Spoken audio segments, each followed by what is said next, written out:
I never imagined the night could change me so completely. I was always the confident one, the woman who knew how to command a room. But tonight, something shifted. It all started innocently, a gathering with friends at our home. Mark, my husband, had invited them over, as we often did. There was an edge to the evening, a subtle tension in the air that I couldn't quite place. As the night wore on, the usual banter and laughter began to take on a different tone. It started with a simple game, a dare, just like the ones we played when we were younger. I thought nothing of it at first. It was all in good fun. But soon, the dares began to push boundaries, each one more daring than the last. The men, Mark's friends, were watching me closely, their eyes filled with something I couldn't quite define.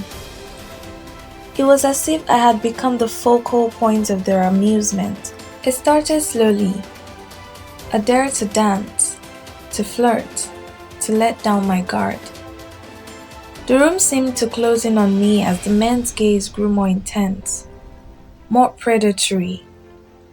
I could feel my inhibitions slipping away, replaced by a strange, intoxicating thrill. It was a sensation I didn't recognize, and yet I was drawn to it. Each dare became a step further into the unknown.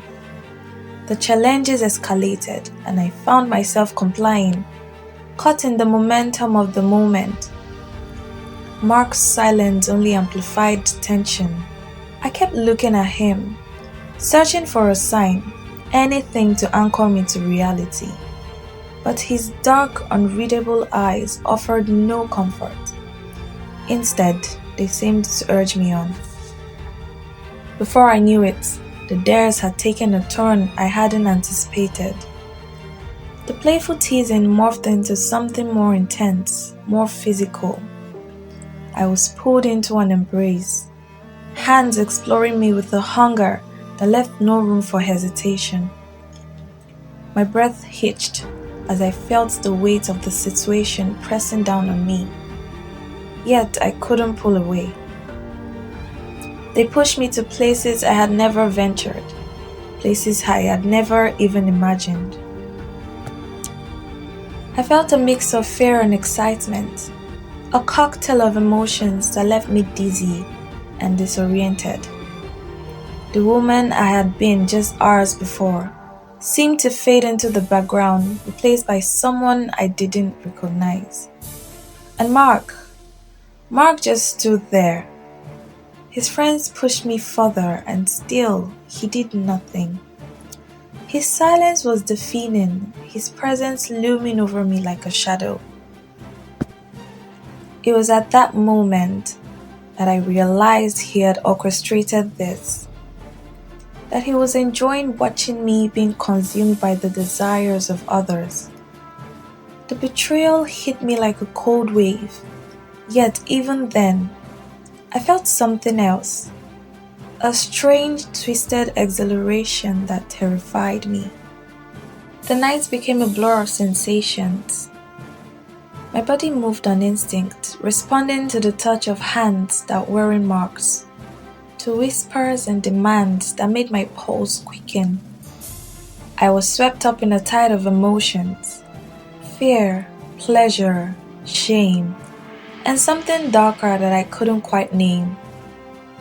At one point, I tried to find my footing, to regain some semblance of control, but it was too late. The Rachel who had walked into that room had disappeared, replaced by someone else entirely. I was lost, trapped in a nightmare that had started as a simple game. And the worst part was, I wasn't sure I wanted to escape. Mark finally stepped forward, and I thought, hoped, that maybe he would stop it, that he would pull me back from the edge.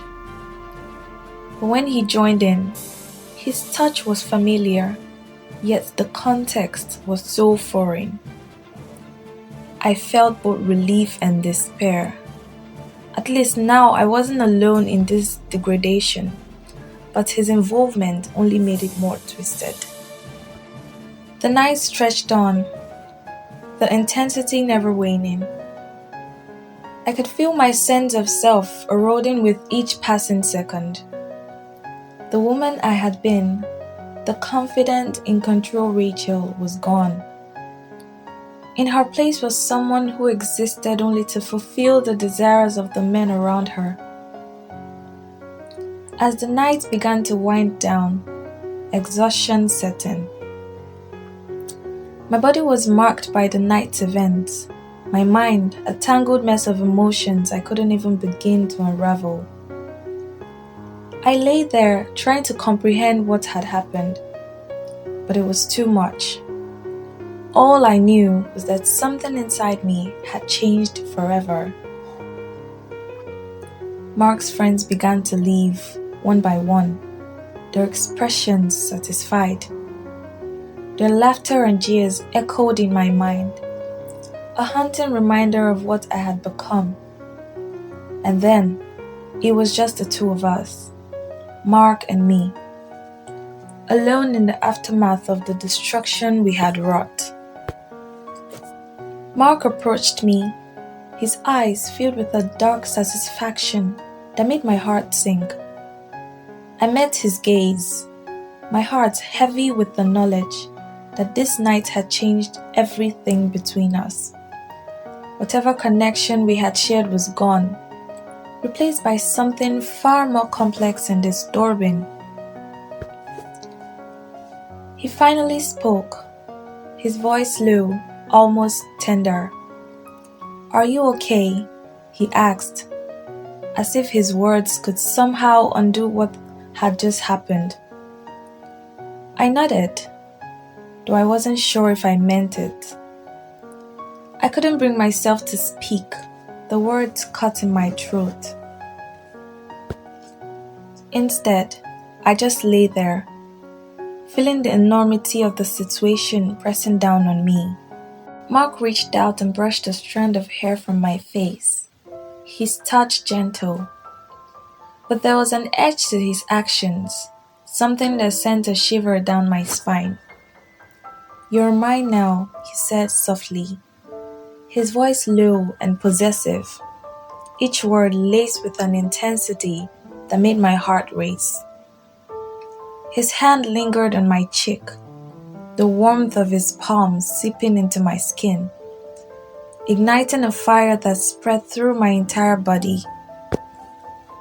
I could feel the tension between us, thick and charged, as if the air itself had become electrified by the weight of his words. He leaned in closer, his breath hot against my neck, as his other hand trailed down my arm, his fingers tracing a slow, deliberate path that made my pulse quicken. I could sense the hunger in his movement, the barely restrained desire that shimmered just beneath the surface.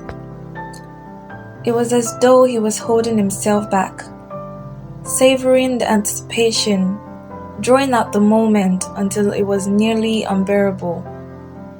His lips brushed against my ear, sending a jolt of electricity through me, and I found myself leaning into him, drawn by an irresistible force that I couldn't explain.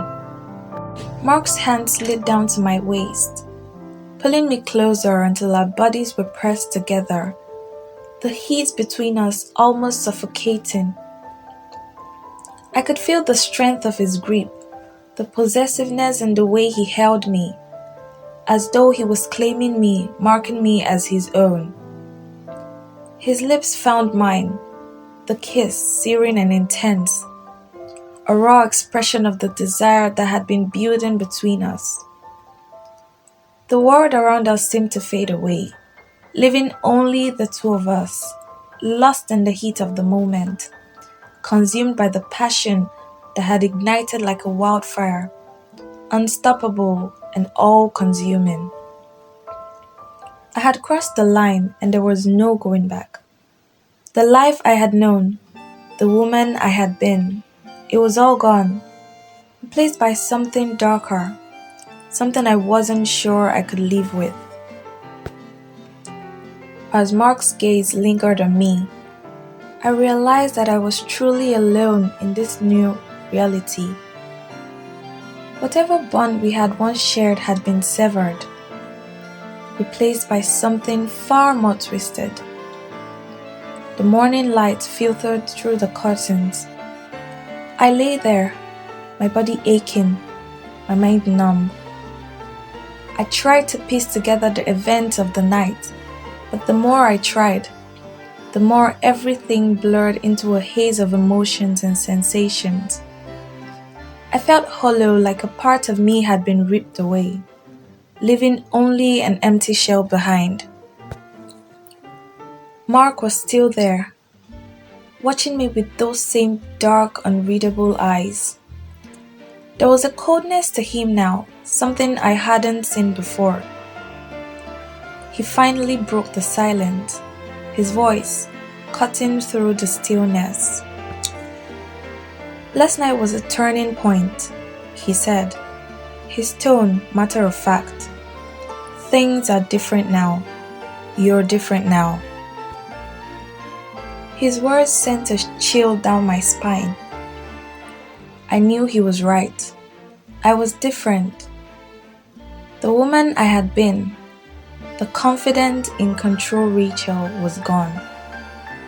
In her place was someone else, someone who had been shaped by the events of the night. I didn't know who I was anymore, and that terrified me.